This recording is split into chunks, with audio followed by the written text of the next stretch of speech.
प्रकार के बयान आते हैं, ये पता लगाने में ही कठिनाई होती है कभी कभी कि ये समाजवादी पार्टी के नेता बयान दे रहे हैं या कोई पाकिस्तान का प्रवक्ता बयान दे रहा है। आतंकवाद के खिलाफ देश की लड़ाई प्रधानमंत्री मोदी जी के नेतृत्व में 144 करोड़ के भारत को एक स्वर से लड़ना चाहिए।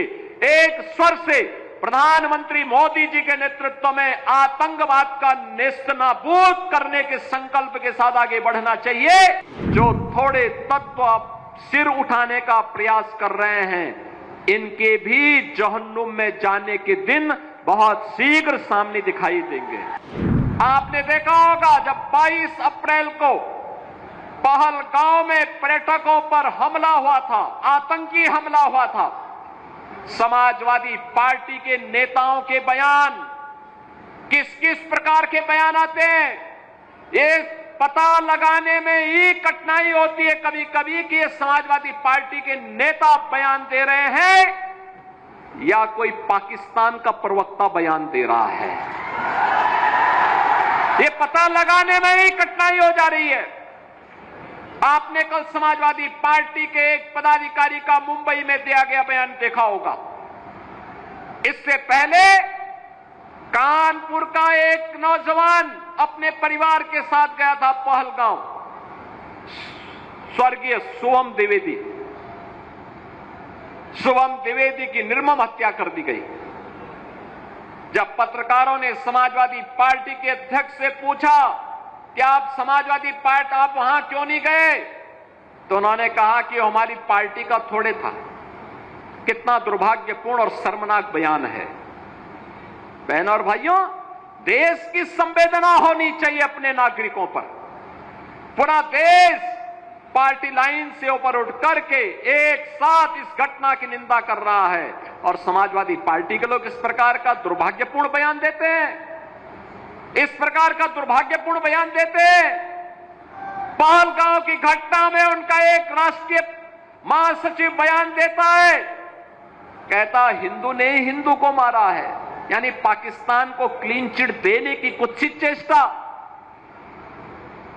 उनका एक सांसद उससे भी घटिया स्तर का बयान देता है। बहनों और भाइयों, जब भी जातिवाद की राजनीति होगी, जब भी विभाजनकारी राजनीति होगी, तो तुष्टीकरण की पराकाष्ठा को पार करते हुए आपकी सुरक्षा के साथ ऐसे ही खिलवाड़ करने का कुत्सित प्रयास करेंगे जैसे वर्तमान में कुछ कांग्रेस के नेता और समाजवादी पार्टी के नेता कर रहे हैं। हमें एक स्वर से निंदा करनी चाहिए। आतंकवाद के खिलाफ देश की लड़ाई प्रधानमंत्री मोदी जी के नेतृत्व में 144 करोड़ के भारत को एक स्वर से लड़ना चाहिए। एक स्वर से प्रधानमंत्री मोदी जी के नेतृत्व में आतंकवाद का नेस्तनाबूद करने के संकल्प के साथ आगे बढ़ना चाहिए। इस संकल्प के साथ अगर हम आगे बढ़ेंगे तो जैसे 10 वर्ष में आपने देश से आतंकवाद को, नक्सलवाद को, उग्रवाद को समाप्त होते हुए देखा होगा, ऐसे ही जो थोड़े तत्व सिर उठाने का प्रयास कर रहे हैं, इनके भी जहन्नुम में जाने के दिन बहुत शीघ्र सामने दिखाई देंगे। और इसीलिए बहनों और भाइयों, आज हम सब आपके बीच इसी बात को लेकर के आए हैं। आखिर देश के बारे में कुछ तो दायित्व होने चाहिए, एक तो सीमा होनी चाहिए। सार्वजनिक जीवन में एक लक्ष्मण रेखा तो होनी चाहिए। जब राजनीतिक पूर्वाग्रहों से ऊपर उठ करके हम देश के बारे में सोचें, समाज के बारे में सोचें, जनता जनार्दन के बारे में सोचें, लेकिन उस संकुचित सोच के साथ कार्य करने वाले लोगों से उम्मीद नहीं की जा सकती, उनसे ये उम्मीद नहीं की जा सकती